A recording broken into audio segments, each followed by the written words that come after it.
for joining us. And now I'd like to welcome everyone who is watching the YouTube video. So thank you for watching this video. Watch all of our YouTube videos. They're all great, lovingly prepared for us by our talented Reverend Kelly Halleck. And subscribe to our YouTube channel. That way you'll be able to make comments and you'll get little notifications when a new video has been posted. Okay, the title of my talk today, Living in the Time of Christ. This has been an idea that has been a growing awareness for me over the past few weeks, that we are living in the time of Christ, that this is not something that is in the future that we need to achieve. It's something that we need to realize now and claim. So, living in the time of Christ, I'm claiming it, and I'm challenging everybody listening to also claim it for themselves, and also to claim it for the world as a whole. So there's a wonderful section in the text that's actually called the time of Christ, and several of the quotations here are taken from that, as well as the reading was taken from that. So I'm just going to read a few of them. It says, "This is the season when you would celebrate my birth into the world." So this was actually channeled around the holiday time, around Christmas time. So this is Jesus talking to everybody who's reading and saying that this is the season when you would celebrate my birth into the world. And then Jesus goes on to say, yet you know not how to do it. Let the Holy Spirit teach you.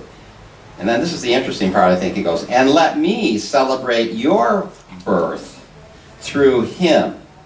So Jesus is telling us that if we let the Holy Spirit teach us how to celebrate his birth, that Jesus will then celebrate our birth, or our rebirth as the Christ. And then he says, the time of Christ we celebrate together, for it has no meaning if we are apart. So there's no meaning to celebrate the birth of Jesus the Christ if we're not also celebrating our birth as Tony the Christ, or Reverend Kelly the Christ, or Reverend Lucas the Christ, or Tony the Christ, or it's all together, it's all the same. It's meaningless to celebrate the birth of Jesus Christ and not celebrate our own birth as the Christ. And Jesus is telling us that he indeed is going to be doing that, and that's what we should be joining him in doing. I talked a little bit last week, and I'll reiterate it, that there still is a very strong tendency, even amongst miracle students, to equate Christ with Jesus. And even as clear as A Course in Miracles is that Jesus is the man, the person who became the Christ, but the Christ is the holy, perfected, holy child of God who is all of us. And A Course in Miracles uses those terms, differently, not interchangeably. A lot of A Course in Miracles students still, you say Christ, they think Jesus. It's just a lot of old conditioning, and certainly traditional Christians and even non-Christians, associate, when you say Christ, they think Jesus. And this is something to remember too when you're talking to people about A Course in Miracles. You do get kind of versed in this technology after a while with this teaching, and you say Christ, they're going to think you mean Jesus. So you need to be really clear when you're talking to people what you're talking about. So the time of Christ is not about the time of Jesus. It's about the time of the perfected holy child of God, who is all of us manifesting here, accomplishing, doing. This is the time of us being the Christ, and us doing Christed things. It goes on to say, the holy instant is truly the time of Christ, for in this liberating instant no guilt is laid upon the Son of God. So the way to be, the way to live in the time of Christ is just to live guiltlessly. You live guiltlessly, not only you yourself, not guilting yourself, but you live guiltlessly by not guilting anybody else. There is no reason to make anyone else feel guilty. And yeah, it may be a habitual pattern, it may be something that we do almost without thinking, but it is now the time of Christ. Now is the time where we're here to correct that, and we've been given this technology in A Course in Miracles to correct that. We can correct that. We can identify the guilt that when we feel it. We can offer those perceptions up to the Holy Spirit. We can ask for a new perception. We can embrace that new perception when we receive it. That's forgiveness. That is what is being asked of us to do now in the time of Christ. And we do it with ourselves and we do it with other people. We do it together, both ourselves and other people. It has to both happen at the exact same time. There's a common way of speaking. I always smile when I hear people say it because I know it's not true.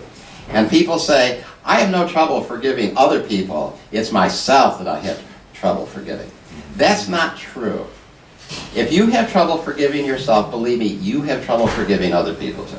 Because you never relate to other people different than you relate to yourself.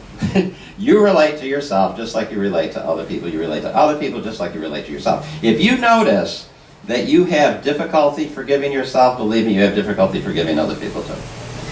And you just have to be clear that it's exactly the same. In the time of Christ, living in the time of Christ means that we're doing everything that we know how to do to forgive the guilt as soon as we perceive it, either in ourselves, we're guilting ourselves, or we're projecting guilt onto somebody else.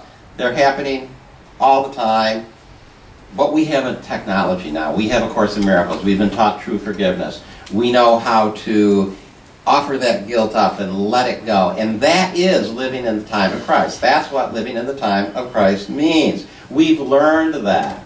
We don't have to learn that anymore. We just have to do it. We just have to do it. Everybody knows we're supposed to be doing that now. Let's just do it. We just got to do it.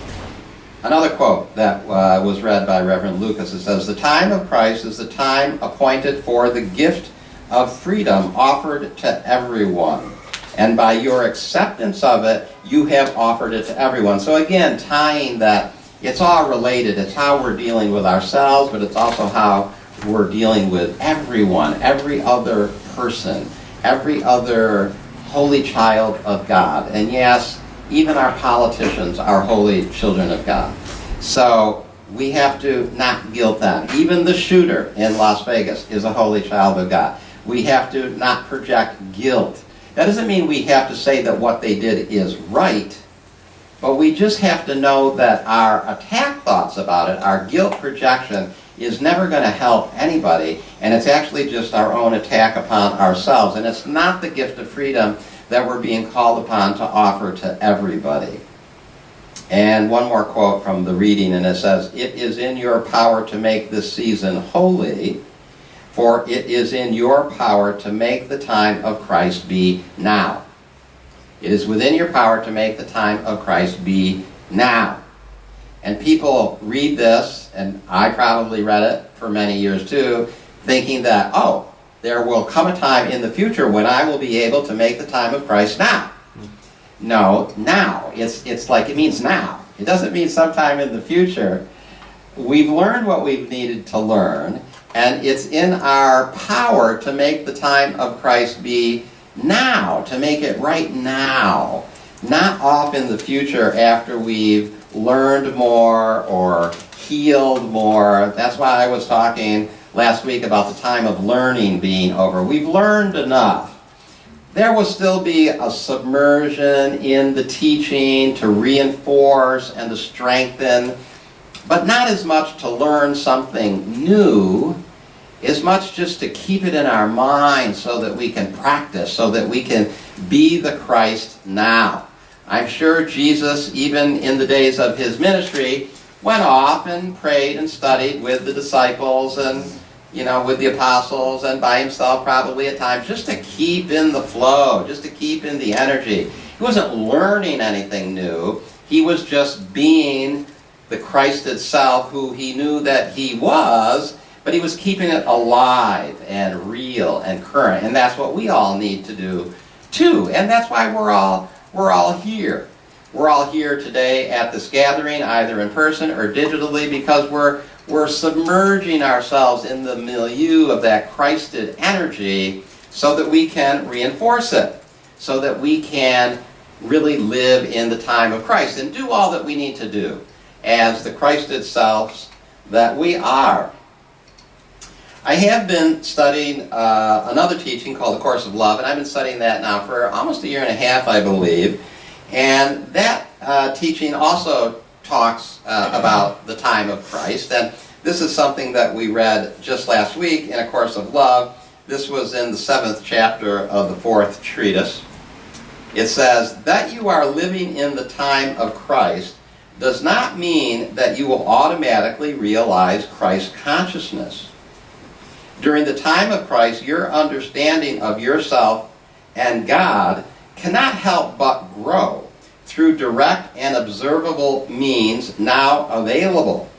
During the time of Christ, Christ consciousness is available to all." So living in the time of Christ doesn't necessarily mean that we are experiencing Christ consciousness all the time, or maybe even a majority of the time. But we know that Christ consciousness exists, and we maybe get little glimpses of it, here and there.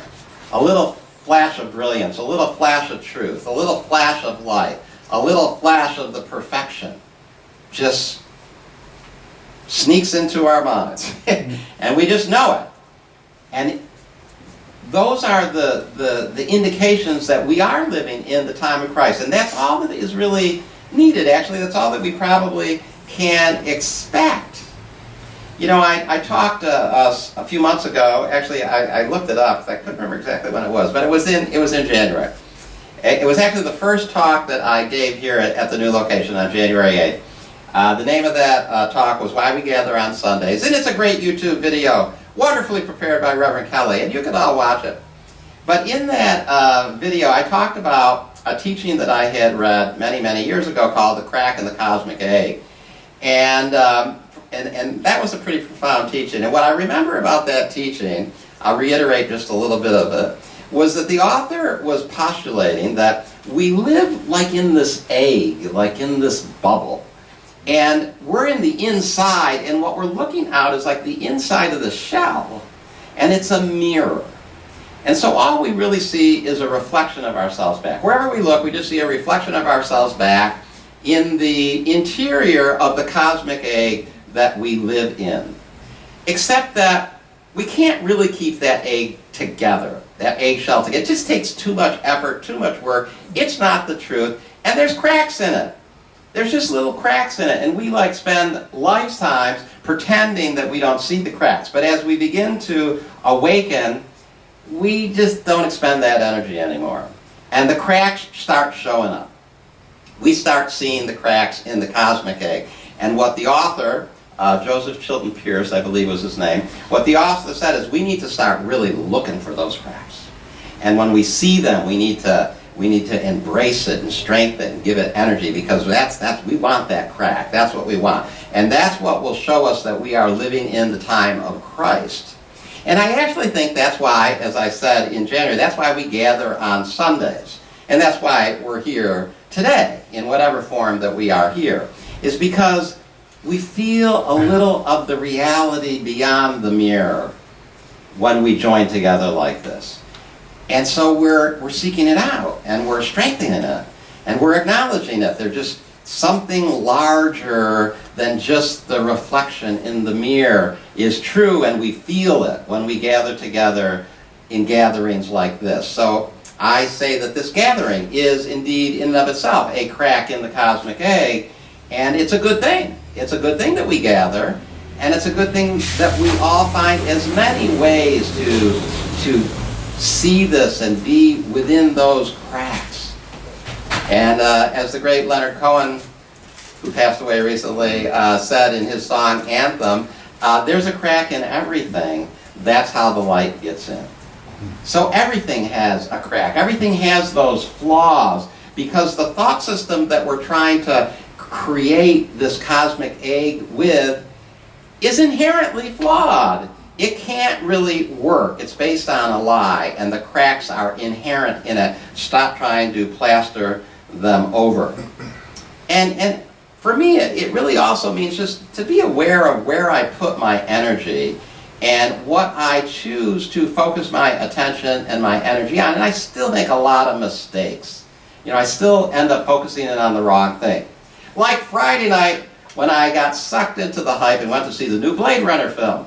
Because I'm a real sci-fi fan, and I loved the old Blade Runner. I thought I loved the old Blade Runner. I really hated this new film. I'm sorry.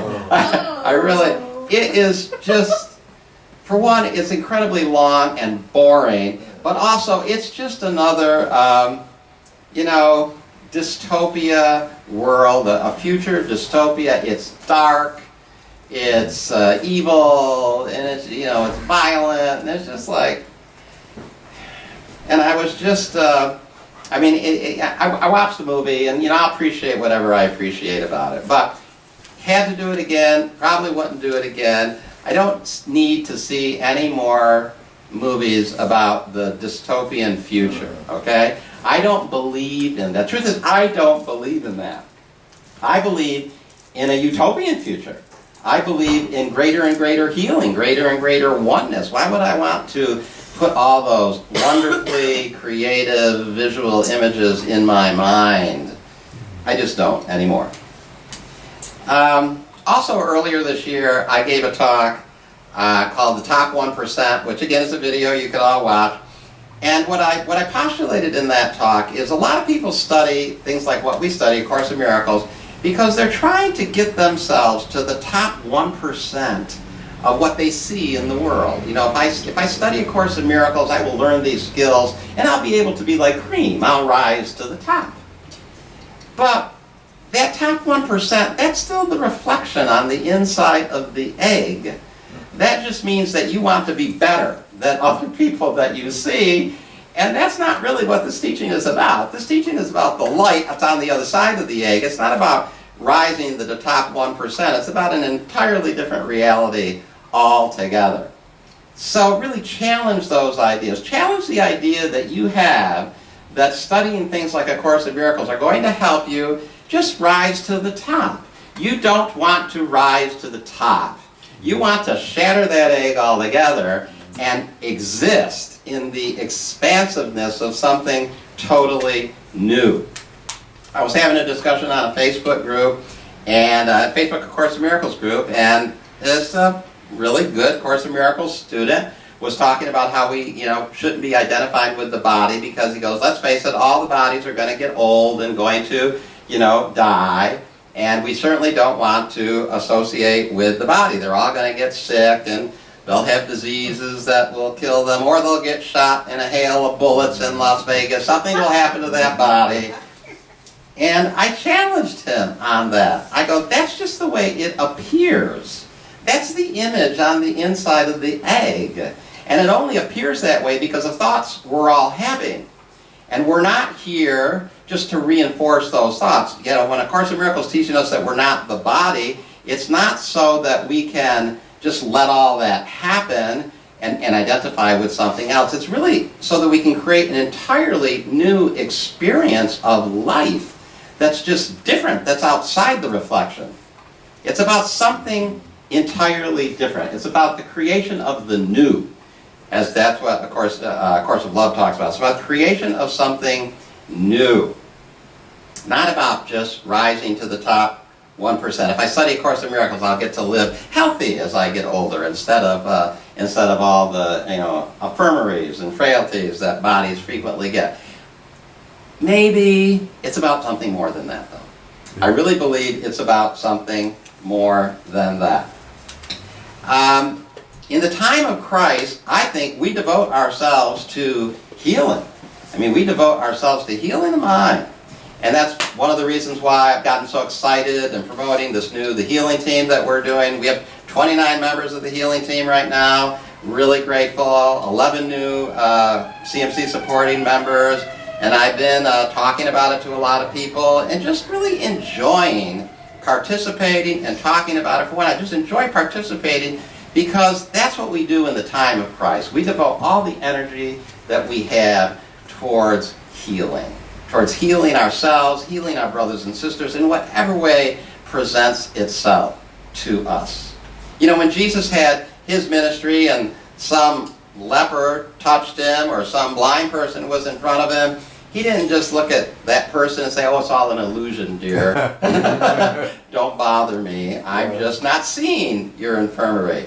He did whatever he needed to do, which may have included spitting in the dirt and making a little mud paste and putting it on the person's eyes. He did whatever he got guided to do within the illusion to be of a healing influence. And that's what I feel some people at the CMC are doing now with joining the healing team. And we all do have to make that choice for ourselves. And if you want to find out more about the healing team, watch the video that I gave on September 10th called Join the Healing Team. It'll give you the whole program in a nutshell. And I would love it if you watch it, and I would love it if you would join. Okay, and last week I talked about the end of learning, the end of the time of learning.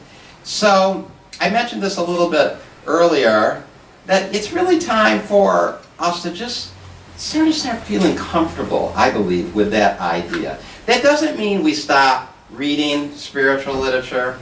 It's just the reason why I'm reading it is changing. As I said, I am reading it just to be really submerged in the milieu of the energy. And I want to keep my energy high in that manner, because that's what we do in the time of Christ. That is living in the time of Christ. We do whatever we can do to keep our energy in the Christed energy, in the Christed spirit. The 100th monkey, I talked about that on January 22nd. The 100th monkey, it's already happened. Enough people have realized the Christ now. I believe it. Enough people. It's already happened. That means it's available to everybody. There isn't any more that we have to do except claim it. First of all, claim it, and then do whatever we can do to stay in that energy. Be the accomplished Christ in whatever way the universe provides for you to do it. Seize every opportunity to do it. Seize every moment when you see a crack in that cosmic egg to acknowledge the light that's beyond it. Acknowledge that is the truth. Be the Christ now. It's not a future accomplishment. It is something that is happening now. And it will transform our experience. It won't just heal the world, and it won't just make the world a better place. It will create something totally new. A totally new experience. We won't rise to the top. We won't be like the cream. We will be an entirely new form of nourishment in an entirely new container that will have no differences at all. That's the transformation that is being asked of us. And I believe that's what living in the time of Christ is. And it is now. Thank you. That's it for me.